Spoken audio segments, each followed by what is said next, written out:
በስመ አብ ወወልድ ወመንፈስ ቅዱስ አሐዱ አምላክ አሜን። ክቡር አባታችን መላከ ሰላም ቆሞስ አባ ሰይፈ ገብርኤል የዚህ ታላቅ ደብር አስተዳዳሪ፣ ክቡራን አይንተ እግዚአብሔር ካህናት፣ ወንድሞች ዲያቆናት፣ እግዚአብሔር የሚወዳችሁ እግዚአብሔርን የምትወዱ የእግዚአብሔር ቤተሰቦች፣ የእናታችን የእመቤታችን የቅድስት የድንግል ማርያም ወዳጆች ክርስቲያኖች ሁላችሁም እንደምን ሰነበታችሁ? እንደምን አደራችሁ? በቸርነቱ በምህረቱና በይቅርታው ብዛት በደሙ ፈሳሽነት በመሰረታት በቤቱ ያገናኘን ያሰባሰበን ስርዓት አምልኮታችን እንድንፈጽም የፈቀደልን የአባቶቻችን ሁሉ አምላካቸው ነው እግዚአብሔር ስሙ የተመሰገነ ይሁን። የሚያስተምር እግዚአብሔር ነው፣ የሚማርም ከእግዚአብሔር ወገን የሆነ ነው። ስብራትን የሚጠግን የህሊናንና የልቦናን ጥያቄ መመለስ የሚቻለው እርሱ እግዚአብሔር የቃሉን ምስጢር በር ይከፍትልን ዘንድ ቅዱስ ፈቃዱ ይሁንልን። ከዚህ በኋላ ዓለም አያየኝም፣ እናንተ ግን ታዩኛላችሁ እንደ እግዚአብሔር ቅዱስ ፈቃድ የምንማማርበት የትምህርታችን ርዕስ ይሆናል። የዮሐንስ ወንጌል ምዕራፍ 14 ቁጥር 19 ላይ ያለ ኃይለ ቃል ነው። ጌታችን ኢየሱስ ክርስቶስ ለደቀ መዛሙርቱ የተናገራቸው የገባላቸው ቃል ከዚህ በኋላ ዓለም አያየኝም እናንተ ግን ታዩኛላችሁ ብሎ ሐዋርያትን ከዓለም ለይቶ ዓለም የማያየው እነሱ የሚያዩት ይሁን በግልጥ መጣለው ዓለም አያየኝም እናንተ ግን ታዩኛላችሁ ይላቸዋል። ዮሐንስ ወንጌል ምዕራፍ 14 ላይ ገና ሲያስተምራቸው ልባችሁ አይደንግጥ አይታወክ፣ በአባቴ እመኑ በእኔም ደግሞ እመኑ ይላቸዋል። ወደ አብ ይሄዳለው ከአብ የሚሰርጽ ለእናንተ ተስፋ የሚሆን የአባቴን መንፈስ እልክላችኋለሁ። ከእንግዲህ በኋላ አልለያችሁም፣ ግን ይሄዳለው እያለ አልለያችሁም ይላቸዋል። አልለያችሁም ካሁን በኋላ በስሜ አንዳች ነገር ብትለምኑ እኔ ራሴ አደርግላችኋለሁ። ማን ያደርግላችኋል? እኔ ራሴ አደርግላችኋለሁ።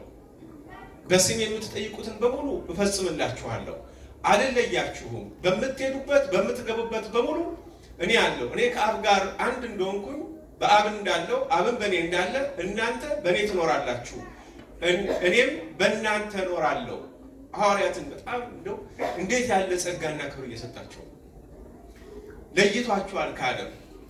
ከዓለም ከለያቸው በኋላ መረጣቸው፣ አነጻቸው፣ ንጹሐን የሚሆኑ አገልጋዮች አደረጋቸው። እግዚአብሔር ነው ማንጻት የሚቻለው፣ እግዚአብሔር ያንጻል። የእሱ አደረጋቸው፣ ከእሱ ጋር እንዲኖሩ መረጣቸው ይላል ማርቆስ ወንጌል ምዕራፍ 3 ቁጥር 17 ላይ ወደ ተራራ ላይ ያወጣቸው፣ ከእሱ ጋር እንዲኖሩ ባረካቸው፣ ቀደሳቸው፣ አበቃቸው። የወደዳቸውን የመጠራቸውን ወደዳቸው፣ የወደዳቸውን አከበራቸው ይላል ቅዱስ ጳውሎስ። የመረጣቸውን ወዶ የወደዳቸውን አከበራቸው። አሁን ሲያከብራቸው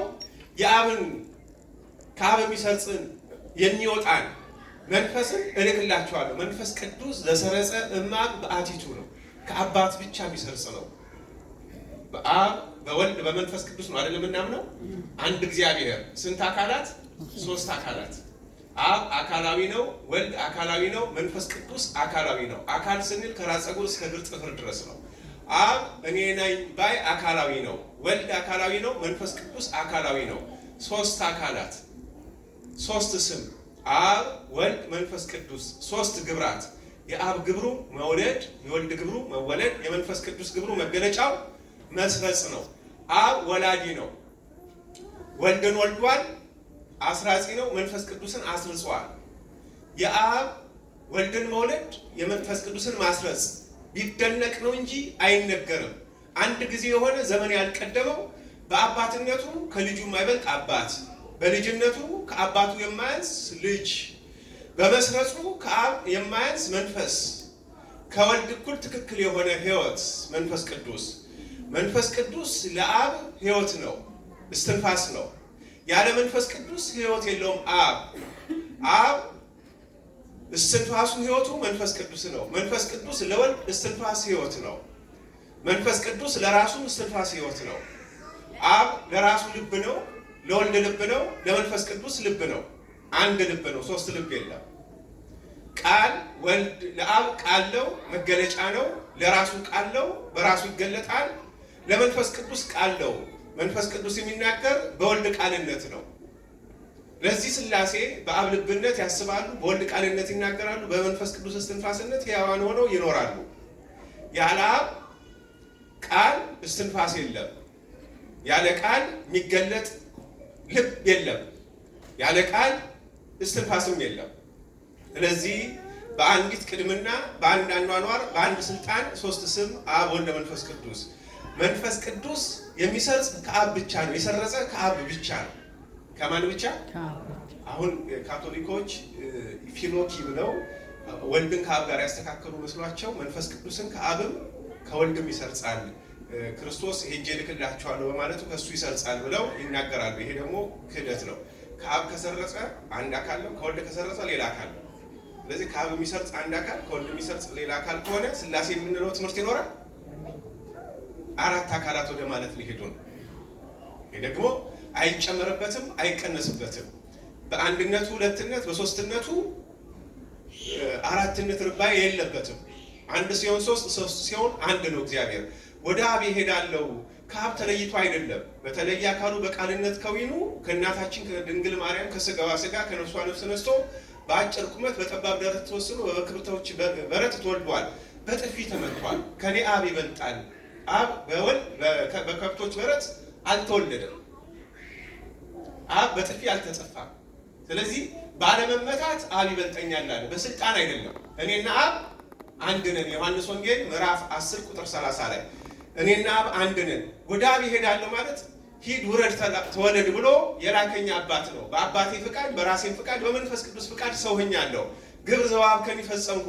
አባቶ ያደርግ ዘንድ የፈቀድከውን እፈቅድ ዘንድ አደርግ ዘንድ የፈቀድኩትን ማዳኔን ፈጽሜያለሁ ብሎ እርሱ ራሱ ወደ አባቱ ሲያርግ ለደቀ መዛሙርቱ የሚሰጣቸውን ተስፋ እልካለሁ ማለቱ የኔን ስጋዊ አምናችሁ ብትጸኑ እልክላችኋለሁ። የሚወጣ ከአብ ነው። በእግዚአብሔር ወልድ በኢየሱስ ክርስቶስ አምላክነት በማመናቸው የሚሰጥ ጸጋ ነው። ክርስቶስን የባህሪ አምላክ ብሎ የማያምን የመንፈስ ቅዱስን ጸጋ አያገኝም። የመንፈስ ቅዱስን ጸጋ የሚያገኝ ሁሉ ደግሞ የክርስቶስን የባህሪ አምላክነት ያምናል። የክርስቶስን የባህሪ አምላክነት የማያምኑ እግዚአብሔር መንፈስ ቅዱስ ሊገለጥላቸው አይችልም። ያለ መንፈስ ቅዱስ የክርስቶስን አምላክነት፣ ያለ ክርስቶስ አምላክነት እምነት መንፈስ ቅዱስን ጸጋውን ማግኘት አይቻልም። ለዚህ በሐሰት መንፈስ ወርዶልናል ብለው ክርስቶስን በሐሰት የሚሰብኩ የመንፈስ ቅዱስ ጸጋው መልእክተኞች አይደሉም። ሐዋርያትን ግን እርሱ መረጣቸውና እንዲህ ይላቸዋል፣ አይዟችሁ እኔ ወደ አብ ይሄዳለሁ፣ አትፍሩ፣ ልባችሁ አይታወቅ አይደንግጥም ይላቸዋል። እልካችኋለሁ፣ ታስተምራላችሁ። የሚሄዱበት ዓለም ብዙ ፈተና ያለው የጨለማው ዓለም ነው። ስጋዊነትን የተለማመደ ነው። ጣዖት አምልኮትን የተለማመደ ነው። ነገስታትን ማምለክን የተለማመደ ነው። ሰውን በማሳደድ በመግደል በማቃጠል የሚያምን ትውልድ ነው። የሚሄዱት ብዙ አረንቋ ወዳለበት ብዙ አራዊት ወዳለበት ዓለም ነው። እንደ በጎች በተኩላዎች መካከል እልካችኋለሁ ብሎ መስቀሉን ተሸክመው ወደሚያስፈራው ዓለም ነው የሚልካቸው። የተመረጡት ከአሳ አጥማጅነት ነው፣ ከግብርና ነው፣ ዝቅ ካለ ኑሮ ነው። ኑሮ ሳያልፍልን ደግሞ በሱ ስም ልንሞት ነው ብለው እንዳይሰጉ አይዟችሁ፣ ልባችሁ አይታወቅ፣ እስከ ዓለም ፍጻሜ ድረስ እኔ ከእናንተ ጋር ነኝ። እስከ መቼ ድረስ? እስከ መቼ? እግዚአብሔር ገብቶ ላይወጣ ላይለያቸው እስከ ዓለም ፍጻሜ ድረስ ከእናንተ ጋር ነኝ። ለዚህ ነው የሐዋርያትን ጾም የምንጾመው፣ ከአባቶቻችን ጋር ዘወትር ስለሚኖር ከእነርሱ ጋር ለመኖር። የዛን የጾመውታን በቃ አንልም። እስከ ዓለም ፍጻሜ በስልጣናቸው በሕይወታቸው በክብራቸው በገድላቸውና በዝክራቸው ሲታሰቡ እንዲኖሩ እስከ ዓለም ፍጻሜ ከእናንተ ጋር እኖራለሁ። እንደውም እንዲህ አላቸው፣ ከእንግዲህ በኋላ ዓለም አያየኝም። በትሕትና በአጭር ቁመት በጠባብ ደረት ተወስኜ በከብቶች በረት ተወልጄ ውሃ አጠጡኝ ስል የሚበላላችሁን ስል ዓለም አያየኝም። በዘማነ ኪሩብ ስሰለስ ስቀደስ የበቁ የነቁ ያዩኛል። እነ ቅዱስ እስጢፋኖስ 10ቱ ማዕረገ ቅዱሳን የደረሱ በሚገባቸው ክብር ያዩኛል ቅዱሳን። ዓለም ግን አያየኝም። እናንተ ግን ዘውትር ታዩኛላችሁ። ከኔ ጋር ናችሁ። አንተን ያዩ አይኖች ምንማን ንዑዳን ክቡራን ናቸው፣ ብፁዓን ናቸው። ያው ቀድሞ የነበሩ ነቢያት ቃሌ ሊሰሙ ፈለጉ፣ አልሰሙም። የኔን ቃል የሰሙ ጆሮዎቻችሁ ምኖች ናቸው? ብሩካን ናቸው። እኔን ያዩ አይኖቻችሁ ብፁዓን ናቸው። ሐዋርያት አንዴ ብቻ አይደለም ሌሎቹ ምዕመናን እንዳዩት የሚያዩት ዘውትር ከአገልጋዮቹ የማይርቅ የማይለይ። ጻፈ ኪዳን ጸሎት ላይ ከአገልጋዮች ዘውትር የማትርቅ የማትለይ ከካህናት እግዚአብሔር በረድኤት በበረከት በስልጣን ፍጹም መቼም በየትኛውም ቅጽበት አይለይም። እንደ ዓይኔ ብሌን እጠብቃችኋለሁ፣ በምትሄዱበት በምትገቡበት በሙሉ አብሬያችሁ እሆናለሁ፣ አልለያችሁ። ወደ ዓለም ዳርቻ ሂዱ፣ አስተምሩ፣ በስሜም አጥምቁ አላቸው ደቀ መዛሙርቱን። ዓለም አያየኝም፣ እናንተ ግን ታዩኛላችሁ በግልጥ። አሁን የአስቆሮቱ የይሁዳ አይደለ? ይሁዳ ምን ብሎ ጠየቀው? ያዕቆብ ወንድም ይሁዳ፣ ጌታ ሆይ ዓለም የማያይክ በግልጥ እኛ ብቻ የምናይክ እንዴት ነው አሉት። በዮሐንስ ወንጌል ምዕራፍ 14 ላይ ፊልጶስን ጠይቆታል። በዚህም ላይ ደግሞ ያዕቆብ ወንድም ይሁዳ የአስቆሮቱ ይሁዳ አይደለ? ያዕቆብ ወንድም ይሁዳ ሲጠይቀው እናያለን። ዓለም የማያይክ ለእኛ ግን በግልጥ የምትታየው እንዴት ነው? ሕጌን ብትጠብቁ፣ ትእዛዜን ብትወዱኝ፣ ትእዛዛቴን ብትጠብቁ፣ እንደ ሕጌ እንደ ትምህርቴ ብትኖሩ ዘወትር እታያችኋለሁ፣ አልለያችሁም፣ ከእናንተ ጋር እሆናለሁ አላቸው። ስለዚህ ደቀ መዛሙርቱ በአገልግሎታቸው ውስጥ ሁልጊዜ እሱን እየተመለከቱት ለመኖር አገልግሎታቸውን መንፈስ ቅዱስ ይረከበው። ዝንጎዎች የነበሩ አስተዋዮች ሆኑ፣ ፈሪዎች የነበሩ ጥዋን ሆኑ፣ ይዘነጉ የነበሩ መጽሐፍት ተገለጡላቸው፣ ይሸሹ የነበሩት የሚጸኑ ሆኑ። በአንዲት ሴት ፊት የካዱ በብዙ ሰዎች ፊት መስበክ ማስተማር ጀመሩ። ይሳቀቁ የነበሩ ሐዋርያት ሲገረፉ ደስ እያላቸው ሄዱ ነበር ይላል የግብረ ሐዋርያት ምዕራፍ 5 ቁጥር 13 ላይ ስንመለከት እነ ጴጥሮስ ሲገረፉ እልፍኝ ገብተው ከንጉሥ ዘንድ ማዕድ የተጋሩ ይመስል ደስ ይላቸው ነበር። ስለ ስሙ መከራ መቀበል እጅግ ደስ ያሰኛል። ስለምን? ስለማን ስም? እኔ ጋር ናችሁ? ሰው እኮ በከለሩ የሆነ ዋጋ ይቀበላል፣ በረከት አያገኝበትም። ጥቁር ነው ነጭ ነው ተብሎ በብሔሩ በቋንቋው በሀገሩ የሆነ ነገር ይገረፋል ወይ ይታሰራል። የሚያገኘው በረከት ይኖር ይሆን? ስለ ስሙ መንከራተት፣ ስለ ስሙ ስለ ሃይማኖት መከራን መቀበል እጅግ ማትረፊያ ነው። በስሜ ቢገርፏችሁ ቢያሳድዷችሁ አይዟችሁ ተብለው በፊት ይጠራጠሩ የነበሩ አሁን ግን ወደ ሞት እንደ ንጹህ መገበሪያ ስንዴ ለአምላካችን ክብር ለመሞት የተዘጋጀንን ብለው ራሳቸውን ሁልጊዜ ይሄን ከክርስቶስ ጋር ለመኖር እናፍቃለሁ ብለው የተለዩ ነበሩ ሐዋርያት። የወንጌል መልእክተኞች የመጀመሪያዎቹ የአዲስ ኪዳን ቅዱሳንና የቤተ ክርስቲያን መጀመሪያው ሊቃነ ጳጳሳት ሐዋርያት ናቸው። በሐዋርያት መንበር ላይ ነው መንፈስ ቅዱስ ወርዶ እስካሁን ስልጣናቸው፣ ትምህርታቸውና አገልግሎታቸው በቤተ ክርስቲያን ሕያው ሆኖ የሚኖረው።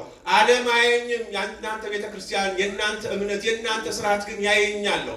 በአገልግሎት ውስጥ የምንመለከተው ሁልጊዜ ኢየሱስ ክርስቶስን ነው። የቤተ ክርስቲያኒቱን አገልግሎት የሚያከናውንላት እርሱ ነው። ከሐዋርያት ጋር አልተለየም፣ ሁልጊዜ አብሯቸው ነበር። አሁን በገድለ ጊዮርጊስ ላይ ቅዱስ ጊዮርጊስ ስንት ጊዜ ሞቶ ነው የተነሳ? 3 ጊዜ አይደል? 7 ዓመት ሲጋደል። ቅዱስ ጳውሎስ ልክ እንደዛው ነው። የሐዋርያት ሥራ ምዕራፍ 17 ላይ ስንመለከት ደበደቡት ይላል። የሞተ መስሏቸው ሄዱ። ምን መስሏቸው? ሞቷል ብለው በቃ በድንጋይ የደበደቡት። አይሁድ ጨካኞች ናቸው። በድንጋይ አናቱን ብለው ትንፋሹ ቀጠለች። እነሱ ግን ሄዱ። ሲሄዱ ማን ተነሳ? ቅዱስ ጳውሎስ ተነሳ ተመልሶ። አሁን ጳውሎስ ምትሃተኛ ሆኖ ነው? የሆነ ድንጋይ የማያገማው የማይጎዳ ሆኖ ነው? አይደለም። በወንድሞች በኩል ፍርሃት ራሴን መቱኝ እያለ እንደው በቆሮንቶስ መልእክቱ ላይ አናቴን መቱኝ እያለ 40 ግርፋት 5 ሲቀረው 5 ጊዜ 40 ይሉትና 5 ሲቀረው ያቆማሉ። ሌላ ጊዜ 40 ንገርፈው ይሉና 5 ሲቀረው ያቆማሉ። 195 ጊዜ አናቱን መትተውታል በዱላ። በመርከቡ ተሰብሮበታል። ብዙ ጊዜ ጾሜን አድሬያለሁ። ብዙ ጊዜ ይሄ ሁሉ ነገር ያሳስበኛል። የሚያስጨንቀኝ የአብያተ ክርስቲያናት ጉዳይ ነው። እፉኝት ነድፈዋለች። ሞተ ሲባል እግዚአብሔር አስነስቶታል። ሞቷል ሲባል ከባህር ቢድን ሞተ ጳውሎስ ሲባል ከሞት ተነሳ ቅዱስ ጳውሎስ። ማን እየረዳው? እግዚአብሔር። በዛ ውስጥ ሁሉ ግን ይሄን መከራ ተቀበልኩኝ በስሙ አምኜ ድንቅ ለማድረግ ከተጠራው በኋላ ለምንድን ነው መከራ ላይ የሚጸናብኝ? እንግዲህ አላዋጣኝም ብሎ ክርስትናን ቻው ብሎ ጀርባውን አልሰጠም። ነገር ግን ዕለት ስለ እግዚአብሔር ክብር ይተጉ ነበር። ለምን? እግዚአብሔር በፊት ለፊታቸው ይታያቸው ነበር። ለዓለም የማይገለጥ ምስጢር እግዚአብሔር እሱነቱ በአንድም በሌላም ይገልጥላቸው ነበር። እግዚአብሔር ይገለጥልን ወገኖች። በክርስትና ሕይወት ውስጥ የክርስትና ሕይወት መሰረቱ የእግዚአብሔር መገለጥ ነው። በመንፈሳችን እግዚአብሔርን ማየት ካልቻለን አገልግሎት ሊያደክመን ይችላል። እግዚአብሔርን ማየት ካልቻልን ምጽዋት ይሰለቸን ይሆናል። እግዚአብሔርን ማየት ካልቻልን ጾም ተራ መስሎ ሊታየን ይችላል። እግዚአብሔርን ማየት ካልቻልን ባልንጀሮቻችን ለራሳችንን መውደድ ከንቱ መለፍለፍ መስሎ ነው የሚታየን። እግዚአብሔር ካልታየን ልጆቻችንን በጸጋና በሃይማኖት ማሳደግ አንችልም። እግዚአብሔር ካልታየን ለጠላቶቻችን መጸለይ አንችልም። እግዚአብሔር ካልታየን ፍቅረ ነዋይን ማሸነፍ አንችልም። እግዚአብሔር ካልታየን አምልኮት ልምድ ነው የሚሆንብን። የሆኑ የምናውቃቸው ሰዎች ስላሉ ሶሻል ጋዘሪንግ መስሎ ነው የሚታየን። በቃ የምናውቃቸው ሰዎች ስላሉ ብቻ መመላለስ፣ እነዛን ነገሬን ለማግኘት ልክ እንደ ማግኘት የምንፈልገውን ሰው ብቻ ሰብስበን የራሳችን የሆነ ጥቂት መንፈሳዊ ዘረኝነት፣ ቡድነኝነት ውስጥ ነው የምንገባው። እግዚአብሔርን መውደድ ግን ግራ ቀኝ ሳንመለከት ገሌ ሳንል ሁሉን እንደራስ መውደድ። ሐዋርያት እንዲህ ነበሩ። 2ም 3ም ሆነው በሚሄዱበት አገር በሙሉ ዓለም ለምን ብለው ንቀው ወደ ኋላ ሳይመለከቱ በደረሱበት እግዚአብሔርን ቃል አስተምረው ቤተክርስቲያኒቱን አስፋፍተዋል። ከሐዋርያት ጋር ነው። እነሱ ሲታያቸው እግዚአብሔር ታዲያ እግዚአብሔር ታይቶናል፣ በቅተናል፣ በመብላት መጠጣት እንኑር አላሉ።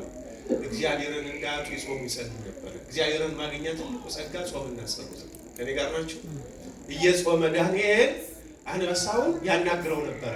3 ደቂቅ እሳቱ ውሃ ሆኖላቸው ነበረ። እግዚአብሔር በመከራ ውስጥ ለነበሩት በጾምና በጸሎት ውስጥ እየተገለጠላቸው እነሱነታቸውን ከፍ ያደርግላቸው ነበረ። ሐዋርያትን ታዩኛላችኋል። ቤተክርስቲያን እግዚአብሔርን ታዩዋለች። ሁል ጊዜ እንዳትታወቅ እንዳትጠፋ በቀኟ ቤተክርስቲያን እግዚአብሔር አላት። ከካህናት ጋር እግዚአብሔር አለ። እግዚአብሔርን ከሚወዱ ጋር እንዳሳቡ ለተጠሩት እግዚአብሔር ቅርብ ነው። ነገርን ሁሉ ለበጎ ለሚተረጉሙ እግዚአብሔር ቅርብ ነው። ያለኝ ይበቃኛል የሚሉ እግዚአብሔርን ያገኙታል፣ ያተርፉትማል። በቤታቸው ውስጥ እግዚአብሔርን ያሳድሩታል። ያንኳኳን ይከፍቱለታል። ከነሱ ጋር ያድራል። ኑሯቸውን፣ ትዳራቸውን፣ ህይወታቸውን፣ ኑሯቸውን እግዚአብሔር ይለውጣል። ከአባቶቻችን ጋር ከሐዋርያት ጋር ስለነበር ነው በጸጋው በመንፈሱ እየመራቸው ዓለምን በወንጌል እሳትነት አቀጣጥለው ቤተክርስቲያኒቱን አስፋፍተው የእነሱ በጎ ስርዓትና ሃይማኖት ዛሬ ድረስ በቤተክርስቲያን ውስጥ ያለው። ቅዱስ ጳውሎስ ከኛ ያያችሁትን የሰማችሁትን የተቀበላችሁትን ቅዱስ ወግ ያዙ አለ። ከአባቶቻችን ከሐዋርያት የሰማነውን ያየነውን የተቀበልነውን ቅዱስ ወግ በመስማት በማየት በመቀበል ክርስትና ልብ እንበል። በዶግማ በቀኖናና በትውፊት ላይ የታጠረ የተተከለ እውነተኛ ሃይማኖት ነው። ዶግማ መሰረተ እምነት ነው፣ የማይለወጥ ነው። ቀኖና ስርዓት ነው፣ አይለወጥም። ቀጥሎ ትውፊት አለ። ትውፊት ደግሞ ምነው? ቅዱስ ውርስ ነው፣ ከአባቶቻችን የወረስ ነው። ይኸው በማየት አሁን ቤተ መቅደሱን አይተናል። ስዕለ ማርያም የት እንደሚቀመጥ፣ ጽላቱ የት እንደሚኖር፣ ስዕላቱ፣ ሻማው፣ ማይጠንቱ ሁሉ ነገር አይተናል። የሆነ ቦታ ብንሄድ ይሄማ የቤተክርስቲያን ስርዓት አይደለም እንላለን አይደል? ለምን? በማየት እናደርገናል። ኦርቶዶክሳዊነትን ተምረነዋል። ይሸተናል። በማሽተት ዕጣኑን በመስማት ቅላጼውን እመቤታችንን ስንጠራት፣ ጌታችንን ስንጠራው፣ ቅዱሳንን ስንጠራ ኦርቶዶክሳዊ መገለጫ ሐዋርያዊ ትውፊቱን ከዚህ የወጣ ከሆነ አለ ቅዱስ ጳውሎስ እኛ ካስተማርናችሁ ትምህርት ውጭ የሚያስተምር ሰው ቢኖር የተወገዘ የተለየ ይሁን። ከዚህ ውጭ ትምህርት የለ። ወረስ ነው። በምን? በመስማት በመቀበል ቅዱስ መስቀሉን፣ መጽሐፍ ቅዱሱን፣ አርያ ክህነቱን፣ ልብሰ ተክህኖን በቤተ ክርስቲያን ውስጥ የምንገለግልባቸውን ነገሮች በሙሉ ወርሰኗል። አሁን ቤተ መቅደስ የገባ ጽዋው ያትሮስ የሆነ ነገር ሰበር ቢል አንጥረኛ ያለ ወጥቶ ይስተካከል አይባልም። ተግባብተናል። የከበረ የሆነ ባለሙያ አንጥረኛ እንኳን ጋር ሄዶ አይሰራም። የተቀደሰ ስለሆነ ቅዱሳት ለቅዱሳት ማንም ሰው አይነካውም። ቅዱስ ነው። ተሰብሯል ይጣል አይባልም። ግልጽ ነው። ቅዱስ ትውፊት ነው፣ ከአባቶቻችን የወረስ ነው። ክርስቲያንም ልክ እንደዛ በማየት በመስማት በማሽተት በመቀበል የተቀበለውን ቅዱስ ሕይወቱ ማንም እንዲወስድበት አይገባም። እግዚአብሔር አንዴ እንዲታየን ልንጸልይ ይገባናል። ካየነው፣ ከሰማነው፣ ካወቅነው፣ ካሸተትነው፣ መዓዛውን ካገኘነው ከዚህ ማንም እንዳይወስደን እንጠንቀቅ። እንዳንወሰድ የሐዋርያትን ሕይወት ልንኖር ይገባናል። የሐዋርያት ወንጌል የሐዋርያት ትምህርት የኛ ነው አይደል? የሐዋርያት ሃይማኖት የማን ነው? የማን ነው? በረከታቸው የማን ነው? ጾማቸውስ የማን ነው? እርግጠኞች ናቸው? የቄሶች አይደል? የኛ ያደርግልን።